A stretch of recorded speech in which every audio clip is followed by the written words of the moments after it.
Hello everyone. What are you doing? Worrying about your child's future? तर काळजी नका करू. फक्त मुक्ताई कॉन्व्हेंटला संपर्क साधा.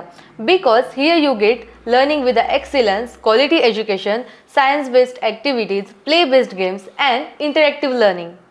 With all these modern teaching methods and strong parent-teacher communication, then what are you waiting for?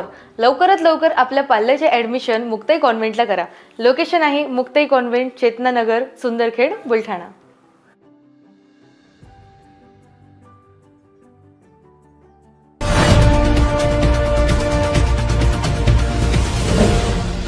City news वसा जनसेवेचा.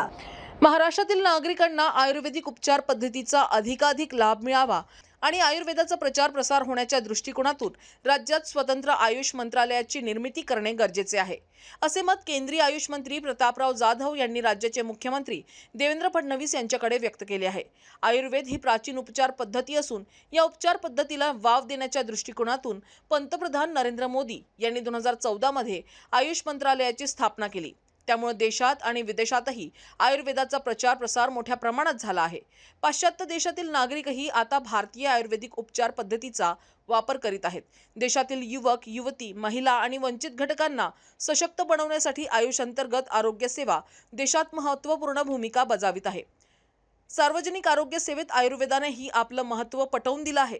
त्यामुळे लोकांचा कल आयुर्वेदिक उपचार पद्धतीकडे वाढत चालला आहे. महाराष्ट्र राज्यातही आयुर्वेदिक वनसंपदा मुबलक प्रमाणात उपलब्ध असल्यामुळे त्याचा फायदा राज्यातील नागरिकांसह आयुर्वेद शिक्षक प्रणालीलाही मोठ्या प्रमाणात होऊ शकतो. आयुर्वेदाचा प्रचार प्रसार जास्तीत जास्त प्रमाणात होऊन या उपचार पद्धतीचा लाभ नागरिकांना मिळावा या दृष्टिकोनातून राज्यात केंद्रीय आयुष विश्वविद्यालयाची स्थापना करण्यासंदर्भात केंद्र सरकार विचार करीत आहेत. त्यामुळे राज्यात स्वतंत्र आयुष मंत्रालयाची अथवा आयुष विभागाची स्थापना करणे हे गरजेचे आहे. राज्याच्या प्राथमिक सहमतीचा निर्णय केंद्र सरकारकडे पाठवा, असेही केंद्रीय आयुष मंत्री यांनी राज्याचे मुख्यमंत्री देवेंद्र फडणवीस यांच्यासोबत झालेल्या चर्चेत सांगितले.